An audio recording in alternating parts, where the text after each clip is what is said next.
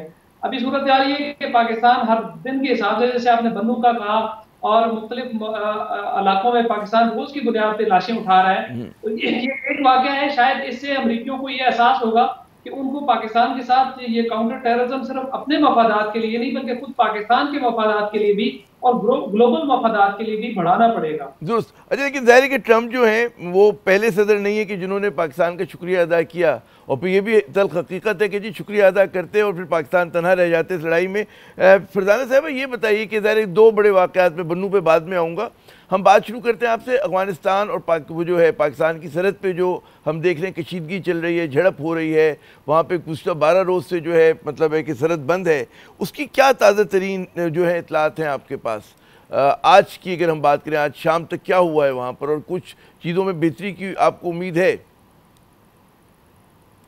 دیکھیں، شکریہ عامر صاحب، آج دوپہر کو بھی جھڑپ وہاں پہ ہوئی ہے، اور اس میں بتایا جاتا ہے کہ اس طرف سے بھی کچھ لوگ زخمی ہوئے ہیں، اور ایک کسٹم کلیئرنس ایجنٹ جو ہے اس طرف پاکستان میں بھی زخمی ہوا ہے۔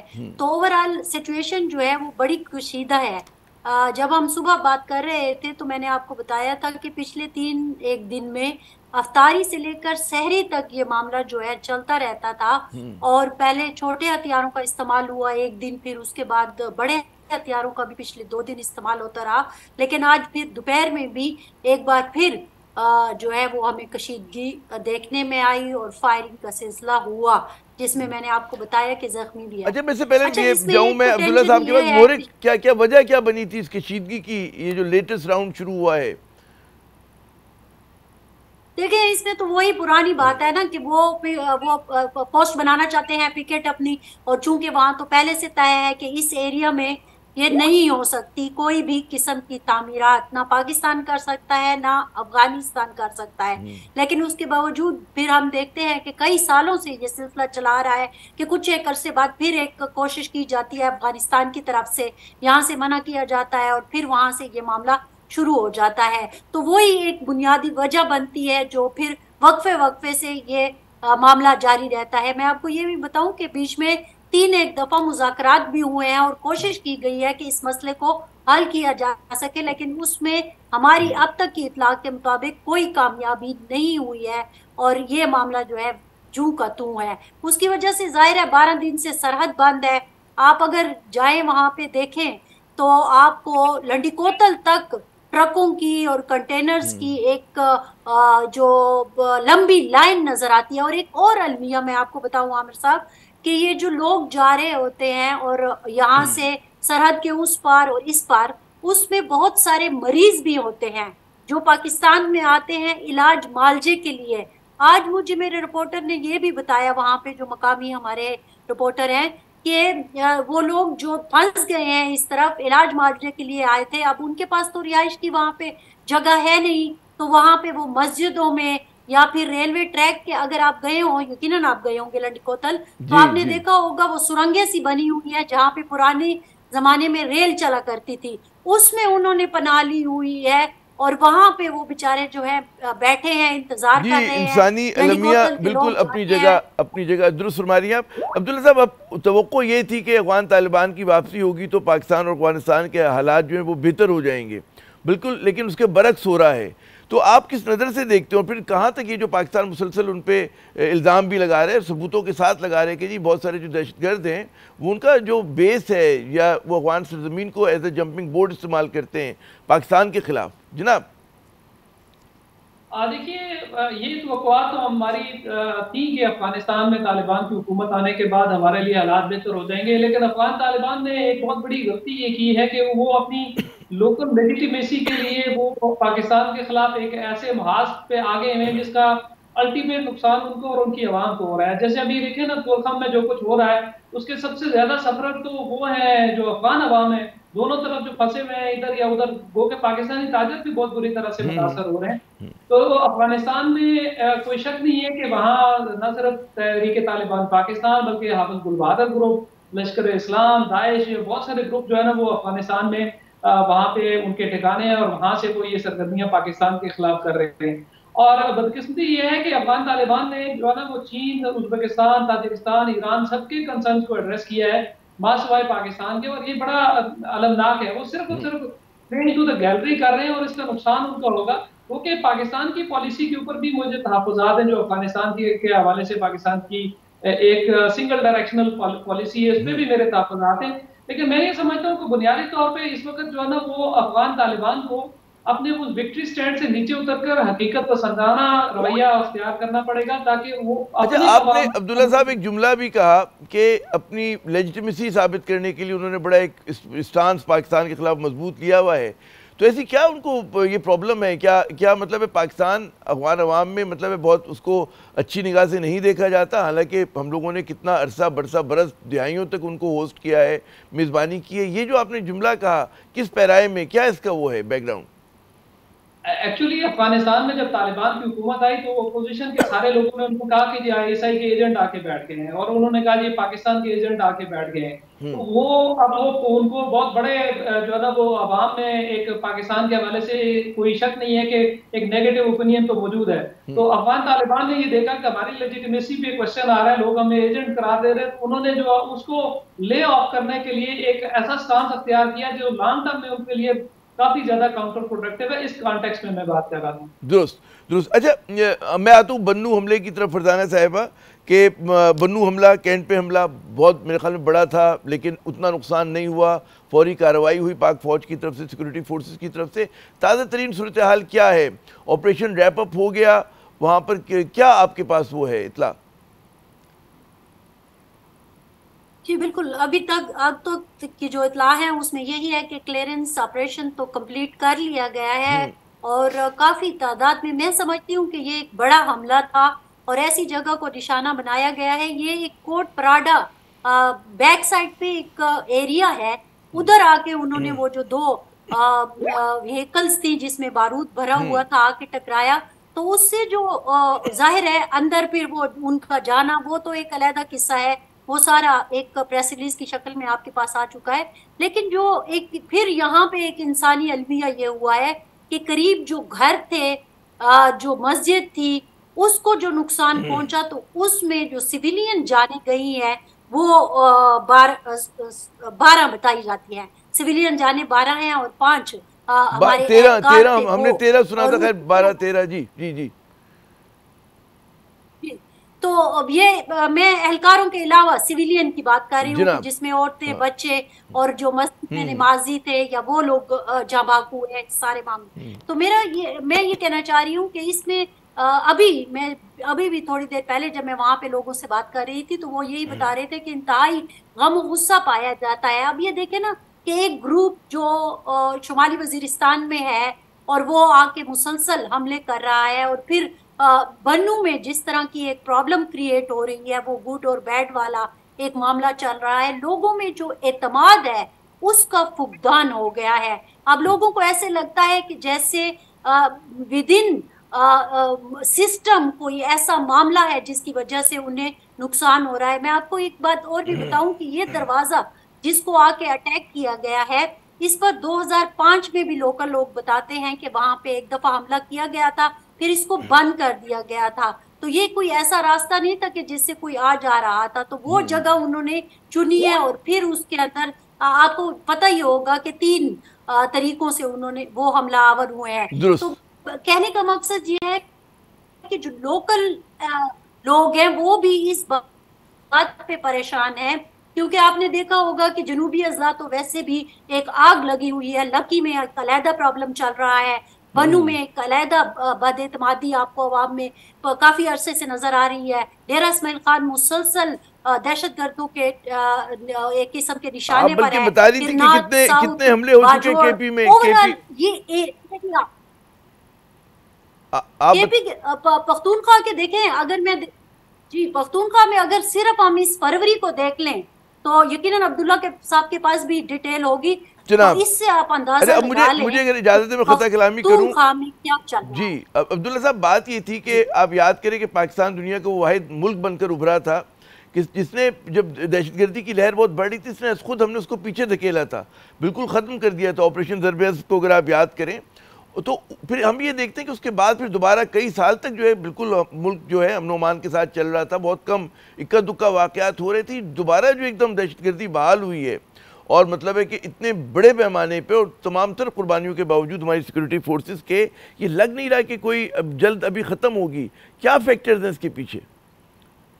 دیکھیں جی، یہ ایک بڑی جنگ ہے اور بہت سارے فیکٹرز ہیں اس میں. ایکسٹرنل فیکٹرز بھی ہیں، انٹرنل ہماری پالیسیاں بھی ہیں اس میں. ایکسٹرنل فیکٹرز میں ڈیفینیٹلی پاکستان کے جو ایڈورسریز ہیں وہ بھی کوئی ایک نہیں ہے، ملٹیپل ہیں جو کہ پاکستان کو سبق سکھانا چاہتے ہیں. جو 20 سال پاکستان نے پالیسی رکھی اور پاکستان کے اوپر جو ڈبل گیم کی پالیسی کا الزام لگا، اس کا بھی حساب پاکستان نے چکانا تھا، وہ اس کے حساب سے بھی ہے. اور بھارت کا جو آپ کو پتا ہے کہ افغانستان میں اس کا راہ کا بالکل صفایا ہو گیا تھا اگست 2021 کو، وہ بھی واپس افغانستان میں آ گیا ہے. تو بہت سارے فیکٹرز ہیں، لیکن ہماری اپنی پالیسیاں بھی بہت ساری ایسی ہیں کہ ہم نے جو ہے نا وہ صرف ایک اپروچ اختیار کی ہوئی ہے، وہ ہے کائنیٹک اپروچ. اس کے ساتھ مسائل نہ پہلے حل ہوئے نہ آئندہ حل ہوں گے. اور 2014 میں اس لیے حل ہو گئے تھے کہ اس وقت جو یہ دہشت گرد تھے ان کے پاس کچھ علاقے تھے، ان کو کلیئر کر لیا گیا تھا. اب ان کے پاس علاقے نہیں ہیں، وہ لوگوں میں بھی مکس ہو جاتے ہیں. جیسے ڈیرہ اسماعیل خان میں، لکی مروت میں تو رات کو کبھی کس کے گھر کبھی کس کے گھر زبردستی مہمان بن کے رہ جاتے ہیں. آپ ان کو آئیڈینٹیفائی نہیں کر سکتے کہ کدھر ہیں کدھر نہیں ہے نا. وہ میلٹ ڈاؤن ہو جاتے ہیں آپ کی پاپولیشن کے اندر. اس لیے آپ جو ہے نا کوئی لانگ تو بڑا ملٹری آپریشن تو کر نہیں سکتے. آئی پی اوز کریں گے تو کتنے کریں گے. اب دوسری ایک بڑا اسٹریٹجک شفٹ جو دیکھا گیا وہ یہ ہے کہ یہ نارتھ سے ملیٹنسی شفٹ ہو گئی ہے ساؤتھ میں. پہلے یہ آپ نے دیکھا ہوگا کہ محمد باجوڑ اور پشاور اور خیبر، اب ادھر تو ہے وہ بہت کم ہے، لیکن یہ ساؤتھ میں جو ساؤتھ کے پی میں 4-5 ڈسٹرکٹس ہیں، بنو ہے، لکی ہے، ٹانک ہے. مجھے یہ بتائیے کہ ٹیکٹکس میں کیا فرق آیا؟ اس زمانے کی ٹیکٹکس جو جب پاکستان نے بڑی کامیابیاں ایک مختصر وقت میں حاصل کی تھیں، جب آپریشن ضرب عضب ہوا تھا، اس میں اس وقت میں اور آج میں کیا اتنی بڑی تبدیلی آ گئی ہے کہ اب بھی آپریشن تو کائنیٹک جیسے آپ فرما رہے ہیں بہت زیادہ ہو رہے ہیں، لیکن جو ہے دہشت گردی بھی ساتھ ساتھ اسی طرح سے ہو رہی ہے؟ دیکھیے، ایک بڑا جو اہم عنصر ہے ہماری کاؤنٹر ٹیررزم اسٹریٹجیز میں ہوا ہماری ایئر فورس کا استعمال. تو ہم نے دیکھا ہے کہ پاکستان میں جتنی بھی کامیابیاں ہمیں بڑے پیمانے پہ ملی ہیں، چاہے سوات میں ہو، چاہے ساؤتھ وزیرستان میں، نارتھ وزیرستان میں ہو، جو بڑی کامیابیاں ہمیں ملی ہیں ان کا مین سہرا پاکستان ایئر فورس کے سر جاتا ہے. تو پاکستان ایئر فورس کی انوالومنٹ کے بغیر بہت سارے مسائل جو ہے نا ہوتے ہیں، لیکن ابھی چونکہ اس طریقے سے اس کو انوالو کیا نہیں جا سکتا. اب چونکہ ٹیررسٹ کے پاس کوئی علاقے نہیں ہیں، یا شاید جو کاؤنٹر ٹیررزم کے ایکسپرٹس ہیں، جو پالیسی میکرز ہیں، وہ شاید ایئر فورس کو کوئی رول دیں. بہرحال یہ جو جنگ ہے یہ ایریل پاور کے ساتھ ہی جیتی جا سکتی ہے. ریسنٹلی کچھ شاید ڈرونز کا استعمال جو ہے نا مختلف علاقوں سے اس کی رپورٹس آ رہی ہیں، اور یہ جو گراؤنڈ ٹروپس ہیں یہ ان کے بس کی بات کم از کم میرے خیال میں ان کے لیے پاسبل نہیں ہے کہ اس کو یہ ختم کر سکیں. وہ مار سکتے ہیں کیونکہ اس وقت انیشیٹو جو ہے نا بلانگ ٹو دی ملیٹنٹ. بدقسمتی سے انیشیٹو اس وقت ہم نے لیا تھا، اس وقت انیشیٹو وہ لے رہے ہیں اور ہم ریئیکشنری موڈ میں آئے ہوئے ہیں. یہ ایک بہت بڑا فرق ہے اگر آپ اس کو کمپیریزن کرتے ہیں اس وقت کے ساتھ اس وقت کے ساتھ. درست. بہت بہت شکریہ عبداللہ صاحب اور فرزانہ علی صاحبہ، آپ نے اپنا قیمتی وقت دیا. ناظرین، یہاں پہ ایک وقفہ لیتے ہیں. وقفے کے بعد جب ہم دوبارہ حاضر ہوں گے تو کچھ سیاست کے دکھوں کی بات کریں گے. ہمارے ساتھ موجود ہوں گے پاکستان تحریک انصاف کے سینئر رہنما محترم سلمان اکرم راجہ صاحب. ہمارے ساتھ رہیے گا. مشکل اور متنازع طریقے سے ہی صحیح، لیکن شہباز حکومت اقتدار میں اپنا پہلا سال جو ہے مکمل کر چکی۔ ناقدین کے بڑھتے ہوئے الزامات اور اعتراضات اپنی جگہ، لیکن شہباز حکومت بھرپور طریقے سے اپنی کامیابیوں کا ڈھنڈورا پیٹتی دکھائی دے رہی ہے۔ یہ نہیں کہ حکومت کے خلاف جو ہے مزاحمت دم توڑ گئی ہے، یہ مزاحمت اپنی جگہ جاری ہے، لیکن اس کے باوجود حزب اختلاف جو ہے وہ حکومت اور اس کے اتحادیوں کو منمانی سے نہیں روک پائی۔ اب وہ جو کہتے ہیں نا کہ آئینی ترامیم ہو گئی، ریکارڈ سپیڈ سے قانون سازی بھی ہو گئی، اور بظاہر حکومت کی گرفت جو ہے ہر معاملے پر مضبوط دکھائی دے رہی ہے۔ تحریک انصاف موجود ہے، اس کی مقبولیت بھی باقی ہے، لیکن حکومت نے صحیح یا غلط تحریک انصاف کے لیے سیاسی میدان جو ہے وہ تنگ کر دیا ہے، اور بظاہر حکومت اور اس کے جو مخالفین کی لڑائی میں ایک جمود کی کیفیت جو ہے وہ طاری ہے۔ یعنی عمران خان کی سیاسی پیسرے جو ہے میدان جنگ کا نقشہ بدل نہیں پا رہے۔ اگلے برس کے لیے پی ٹی آئی کی قیادت کے پاس کیا راستے ہیں، وہ حکومت کو دباؤ میں لانے کے لیے کیا کر سکتی ہے، کیا کرے گی، بات کرتے ہیں پاکستان تحریک انصاف کے سیکرٹری جنرل محترم سلمان اکرم راجہ صاحب سے۔ راجہ صاحب، سب سے پہلے تو یہ بتائیے کہ حکومت کا پہلا سال مکمل ہو گیا، آپ لوگوں نے یقیناً مقابلہ جو ہے بڑا زوردار کیا، لیکن حاصل جمع میں حکومت جو ہے کو آپ منمانی سے نہیں روک سکے۔ کیا ہم کہہ سکتے ہیں کہ جی 5 میں سے پہلا راؤنڈ حکومت کا ہو گیا؟ دیکھیں، یہ ایک انتہائی میں کہوں گا تاریک سال ہے پاکستان کی تاریخ کا۔ یہ ایک سال اس حکومت نے کیسے گزارا ہے؟ فسطائیت کے ذریعے الیکشن کو لوٹ کر، عدلیہ پر حملہ کر کے، عدلیہ کو مغلوب کر کر، صحافتی برادری کا گلا گھونٹ کر، پیکا کے ذریعے نہتے شہریوں پر گولیاں برسا کر 26 نومبر کو، اس سے پہلے جو واقعات ہوتے رہے پورے پنجاب میں، جو ایک ماحول رہا، صرف پنجاب میں نہیں باقی جگہ بھی، لیکن بالخصوص پنجاب میں گھروں کو توڑا گیا، چادر چار دیواری کو پامال کیا گیا، 9 مئی کے بعد جو کچھ ہوا، تو یہ سب معاملہ کوئی ایسا نہیں ہے کہ جس پہ آپ اطمینان کا اظہار کر سکیں یا آپ کہہ سکیں کہ حکومت کامیاب ہوئی۔ یہ حکومت کی بدترین ناکامی ہے، اس رجیم کی بدترین ناکامی ہے کہ ان کو شرافت، آئین، قانون، ہر ایک کو، ہر چیز کو تار تار کرنا پڑا صرف اقتدار سے جڑے رہنے کے لیے۔ یہ جو آپ نے شکایات گنوائی ہیں یقیناً عرصے سے آپ لوگ کر رہے ہیں، مسلسل کر رہے ہیں، لیکن ایک وہ کہتے ہیں نا کہ عملی سیاست کی اپنی تلخ حقیقتیں ہوتی ہیں، اور اس میں ایک حقیقت یہ ہوتی ہے کہ جناب مطلب ہے کہ سیاست میں اہمیت قربانی سے زیادہ اس بات کی ہوتی ہے کہ جناب نتیجہ کیا نکلا۔ تو نتیجے میں اگر ہم دیکھیں میں قربانی کی بات نہیں کر رہا، اور یقیناً آپ قربانی کی بات نہیں کر رہا، لیکن وہ جو اہداف حاصل کرنا چاہ رہے تھے انہوں نے حاصل کر لیے، تو ایک طرح سے نہیں حاصل کی۔ میں آپ کو یہی عرض کر رہا ہوں نا، نہیں رہا، میں پریکٹیکل پالیٹکس کی بات کروں، ایک موریلٹی اپنی جگہ ہے، وہ آپ بالکل درست کہہ رہے ہوں گے۔ جی آپ اگر رکیں گے تو میں بات کروں گا۔ دیکھیں بالکل نہیں ایسے ہوتا، یہ نہیں ہوتا کہ آپ چڑھ دوڑیں اپنے لوگوں پر اور ایک سال گزار لیں اور آپ کہیں میں فاتح ہو گیا، ایسے نہیں ہوتا۔ آپ کھوپڑیوں کا مینار بنا کر فاتح نہیں بنتے۔ تاریخ اس کی گواہ ہے کہ جس کسی نے کھوپڑیوں کا مینار بنایا وہ ذلت کی کھائیوں میں جا کے گرا، تاریخ میں بھی نیست و نابود ہوا، اس کی جو عمارت تھی وہ زیادہ دیر کھڑی نہیں رہی۔ تو یہ پورا سال ایک ننگا ناچ ناچا گیا ہے، یہ کوئی خوشی کا سال نہیں ہے، کوئی بھی اس سال کی وجہ سے اپنے آپ کو آگے نہیں چلا سکے گا۔ ایسا نہیں ہے کہ میں اپنی قربانیوں کی بات کر رہا ہوں اور کہہ رہا ہوں ہمیں قربانیوں کے نمبر دو۔ یہ ان کی جو فسطائیت ہے وہ خود ان کے گلے پڑی ہوئی ہے، آج ان کی آنکھیں جھکی ہوئی ہیں، یہ نظر نہیں ملا سکتے پاکستان کی عوام سے۔ تو یہ شکست کا سال ہے، جس کو یہ معاشی ترقی کہہ رہے ہیں وہ کیا ہے؟ آئی ایم ایف نے کچھ پیسے ڈال دیے آپ کے کاسے میں، کچھ اور دوست ملکوں نے آپ کی طرف کچھ سکے پھینک دیے، اس کی وجہ سے فارن ایکسچینج ریزرو میں قرض کا پیسہ جو ہے اس کو اپنا پیسہ بتایا جا رہا ہے۔ یہ نہیں ہے کہ ہماری کوئی برآمدات بہت بڑھ گئی، ہم نے دنیا سے کچھ کما لیا، ایسا نہیں ہے کہ غربت میں کمی آئی۔ 2 کروڑ لوگ اس عرصے میں خطے غربت سے نیچے گئے ہیں، یہ حکومت کے اعداد و شمار ہیں، اسٹیٹ بینک کے اعداد و شمار ہیں۔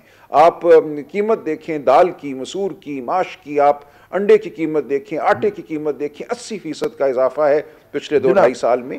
اس عرصے میں 80% لوگوں کی آمدن نہیں بڑھی۔ تو یہ تمام وہ معاملات، ایک منٹ رک جائیے، دیکھیں ایسے نہیں ہوتا کہ بٹن دبائیں اور ایک حکومت گر جائے۔ جو تحریکیں ہوتی ہیں، جو ایک شناسائی ہوتی ہے ظلم کے حوالے سے، جو شعور کی بیداری ہوتی ہے وہ ہو چکی ہے۔ یہ لاوا پکتا ہے اور یہ لاوا بالآخر سامنے آتا ہے، اس میں جمع خاطر رکھنی چاہیے۔ یہ کوئی T20 کا میچ نہیں ہے کہ روز آپ کو اس کا نتیجہ مل جائے۔ بالکل آپ نے درست کہا، یہ عمل ہے جو جاری و ساری ہے، ٹیسٹ میچ ہوتی ہے، لیکن یہ جو ایک سیاسی سٹیل میٹ تو ہے، ایک جمود تو ہے، مطلب ہے تو آپ لوگ اس جمود کو توڑنے کے لیے کیا؟ کوئی جمود نہیں ہے۔ دیکھیں کوئی جمود نہیں ہے، حکومت اپنے بوجھ تلے گر رہی ہے، ہر روز امسار ہے۔ ہم گفتگو کر رہے ہیں سیاسی جماعتوں سے، سندھ اس وقت سراپا احتجاج ہے، ہم ہو کر آئے ہیں وہاں سے۔ جس طریقے سے یہ نہروں کا منصوبہ بنایا گیا ہے، سندھ کے عوام کو اس سے باہر رکھا گیا ہے، ان کی تشویش کو سنا نہیں گیا. بلوچستان میں جو صورتحال ہے, جو خیبر پختونخوا میں اب معاملات ہاتھ سے نکلتے نظر آتے ہیں, تو یہاں کچھ بھی ٹھیک نہیں ہے. یہ ایک ایسا موقع ہے جب ہر محب وطن کو, ہر جمہوریت پسند کو, ہر اس شخص کو جو شرافت چاہتا ہے زندگی میں, اکٹھا ہونا ہوگا. کوئی پی ٹی آئی پہ احسان نہیں کرے گا. ہم نے سب جماعتوں کو دعوت دی ہے کہ ہمارے ساتھ چلو, آپس میں چلو, اپنے ساتھ چلو, اپنے عوام کے ساتھ چلو, اور یہ ہوگا, آپ دیکھیں گے. جی, حکومت کے جو ذرائع ہیں ان کا کہنا ہے جی ہم نے 1 سال برا بھلا نکال دیا, اور وہ سمجھتے ہیں کہ جی ہم نے 1-2 برس اور نکال دیے. یہ ان کی میں بات کروں کہ حکومت کے جو دعوے ان کے ذرائع جو ہیں, تو جناب مطلب ہے کہ ہم اپنی چیزیں منوا لیں گے, اور پی ٹی آئی یا حزب اختلاف جو ہے وہ ٹھیک احتجاج کری, لیکن 2-3 برس کے بعد جو ہے غالباً اس کی وہ ریلیونس نہ رہے, کیونکہ ہماری اپنی کارکردگی ماشاءاللہ اتنی اچھی ہو جائے گی. یہ تو ان کی سوچ ہے نا. دیکھیں یہ تو ان کی سوچ ہے, ہم اس کا مقابلہ کریں گے. دیکھیں یہ ان کی سوچ ہے, اس کا مقابلہ آپ کو بھی کرنا ہے, مجھے بھی کرنا ہے. ہم نے صرف سائیڈ لائنز پہ بیٹھ کر مبصر نہیں بنے رہنا. یہ ہمارے خلاف ایک تانا ہے نا, ہم پر ایک تہمت ہے کہ ہم نے تمہارا الیکشن لوٹا, تمہاری آواز دبائی, ہم نے پیکا بنایا, تمہارا گلا گھونٹا, لیکن ہم نکال لیں گے 3 سال اور تم غیر مؤثر ہو جاؤ گے, غیر متعلق ہو جاؤ گے, غیر اہم ہو جاؤ گے. تو کیا ہم نے بیٹھ کر یہ تماشا دیکھنا ہے یا اس میں اپنا حصہ ڈالنا ہے مدافعت میں؟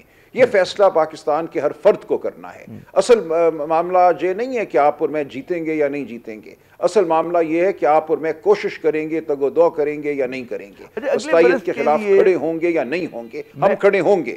درست. میں کہہ رہا ہوں اگلے برس سے میری مراد ہے کہ جو اگلا اب حکومت کا سایہ 4 مارچ سے جو شروع ہوا ہے, اگلے برس کے لیے آپ لوگوں کی کیا حکمت عملی میں کیا بڑی تبدیلی ہوگی؟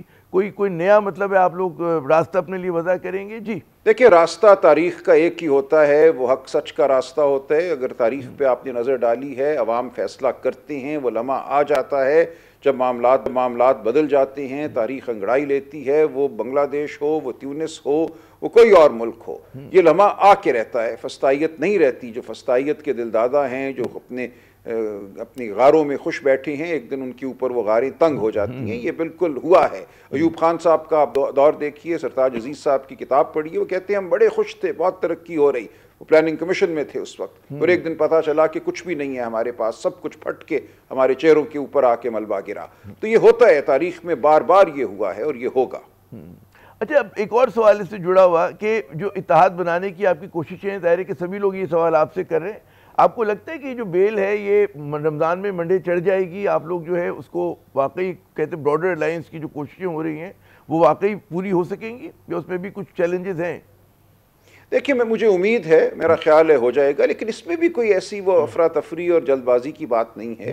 اس میں معاملات ہوتے ہیں, علاقائی سیاست کے معاملات ہوتے ہیں, اس میں ماضی ہے, اس میں مستقبل کے بارے میں سوچ ہے. ہم ہر ایک کو دعوت دے رہے ہیں کہ اس جمہوری عمل کا حصہ بنو. مجھے پوری امید ہے کہ یہ دعوت قبول ہوگی. لوگ ہم پہ کوئی احسان نہیں کریں گے, پاکستان کی عوام کا یہ تقاضا ہے. سامنے آ گئے ہمارے یہ جن چیزوں پہ آپ لوگوں نے بھی قومی کانفرنس کی تھی, کہاں پر گوٹ کہاں پر پھنس رہی ہے؟ جہاں پر کہتے ہیں نا کہ اختلافی نوٹ ہے, وہ کہاں پر ہے؟ کوئی خاص بات نہیں ہے, کوئی خاص بات نہیں ہے.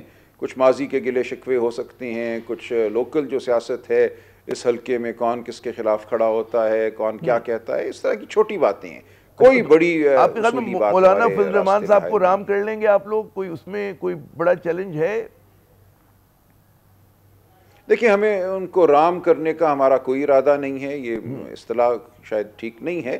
ہم نے ان سے یہ کہا ہے کہ آپ کا یہ فرض ہے کہ آپ باہر نکلیں. ہم ان کو صرف یاد کرا رہے ہیں, صرف ان کو ہم ایک طرح سے دعوت دے رہے ہیں کہ جو اس لمحے کا تقاضا ہے اس تقاضے کو پورا کریں. ہم نے ان کو رام نہیں کرنا. درست. اچھا, مجھے یہ بھی بتائیے جاتے جاتے کہ گزشتہ روز آپ کی عمران خان صاحب سے ملاقات ہوئی, پھر ہم نے کچھ خبریں نظر سے گزری کہ وکلا کی ٹیم میں تبدیلی کی بات ہو رہی ہے, زیادہ پروفیشنل سیاسی کی جگہ پروفیشنل وکلا کی بات ہو رہی ہے. اس کے بارے میں کچھ بتا سکیں گے اپنی ملاقات کے بارے میں اور وکلا کی ٹیم کے حوالے سے؟ جناب جی ایسا ہی ہے, بشرا بی بی اور عمران خان صاحب دونوں سے ملاقات ہوئی. ان کا یہی خیال تھا کہ کچھ وکلا جو ہیں وہ سیاسی زیادہ ہو گئے ہیں اور پیشہ ورانہ کام جو ہے انہوں نے پس پشت ڈال دیا ہے. تو انہوں نے فیصلہ کیا کہ خالصتاً جو وکالتی معاملات ہیں وہ ایسے وکیل کے حوالے کیے جائیں جس کا کوئی سیاسی نصب و لین نہیں ہے, ایمبیشن نہیں ہے, جو وکالت پہ زور دے اور غور رکھے. تو ٹھیک فیصلہ کیا انہوں نے. اور جن کو انہوں نے سیاسی ذمہ داریاں دی ہیں وہ سیاسی ذمہ داریاں نبھائیں گے، جن سے ان کو توقع ہے کہ وہ صرف وکالت کریں وہ صرف وکالت کریں گے، تو یہ ٹھیک بات ہے۔ انہوں نے اپنا اسپوکس پرسن مقرر کر دیا کہ اڈیالہ کے باہر آ کر نہ ہر ایک کو ٹویٹ کرنے کا حق ہے، نہ ہر ایک کو بات کرنے کا حق ہے، ان کا اسپوکس پرسن جو ہے وہی بات کرے گا۔ نیاز اللہ نیازی صاحب کو انہوں نے مقرر کیا ہے، اسی طرح بشرا بی بی نے اپنے اسپوکس پرسن مقرر کیے، تو باقی لوگ کرتے ہیں، بے پر کی اڑاتے ہیں، کوئی آدھی بات کرتا ہے، کوئی توڑ مروڑ کر بات کرتا ہے، اسی لیے ان لوگوں کو ہٹایا بھی ہے انہوں نے۔ اور کوئی سیاسی حوالے سے کوئی فیصلے ہوئے، کوئی بات ہوئی ایسی؟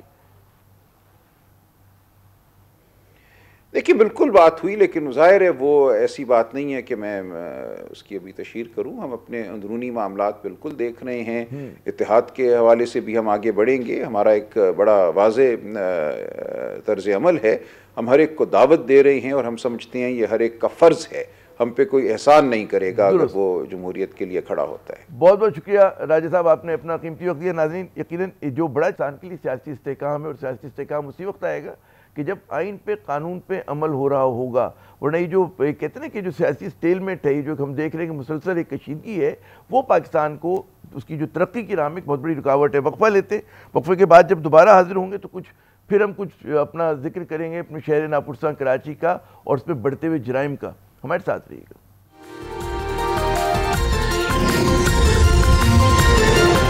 شہر ناپرساں کراچی میں شہریوں کی جانیں بہت سستی ہو گئی ہیں۔ کبھی لاپرواہ قانون شکن جو ہیں ٹرک ڈرائیور انہیں اپنی بھاری بھرکم گاڑیوں کے پہیوں تلے کچل کر ہلاک کر دیتے، اور کبھی ریزن۔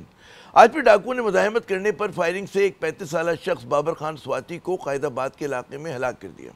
پھر ہم نے دیکھا کہ مشتعل افراد نے، جو کہ اکثر کراچی میں ہوتا ہے، اس ڈاکو کو پکڑا، مارا پیٹا، پولیس کے حوالے کیا۔ پولیس ڈاکو کو اسپتال لے کر گئی، لیکن وہ وہاں پر زندہ نہ رہ پایا، جان سے گیا۔ تو جناب یہ کراچی کی روز مرہ کی کہانی ہے۔ گزشتہ روز بھی ہم دیکھتے ہیں کہ دن دہاڑے ٹیکسٹائل مل کے کیشیئر 50 سالہ عمران فیروز صاحب کو جو ہے گولی مار کر ہلاک کر دیا گیا تھا۔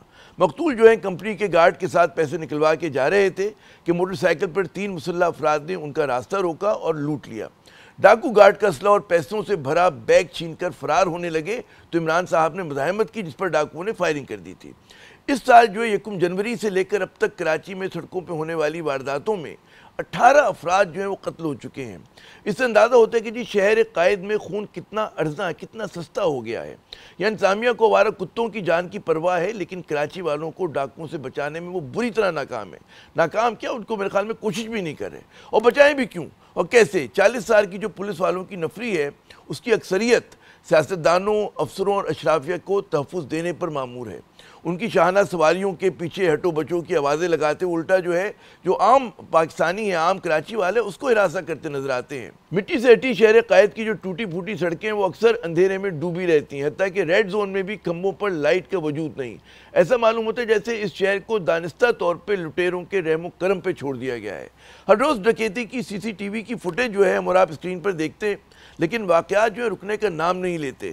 وہ جو ہے ملزم یا مجرم جو ہے پکڑے نہیں جاتے۔ پچھلے سال یعنی 2004 میں انجینئرز، سیکیورٹی گارڈ، فوجی افسر، ریٹائرڈ کمانڈو اور خواتین سمیت 106 افراد جو ہیں ریزنی کی وارداتوں میں قتل ہوئے تھے، جسے آپ جو ہے اسٹریٹ کرائم کہتے ہیں۔ کوئی 300 افراد جو ہے ڈاکوؤں کی فائرنگ سے زخمی بھی ہوئے تھے۔ نہ جانے ان گھرانوں پر کیا قیامت گزر رہی ہوگی، مگر نہ پولیس، نہ شہری حکومت اور نہ ہی کوئی سیاسی اور سماجی قیادت اس مسئلے کو حل کرنے میں سنجیدہ ہے۔ عامر زیادہ کو اگلے پروگرام تک لی اجازت، خدا حافظ۔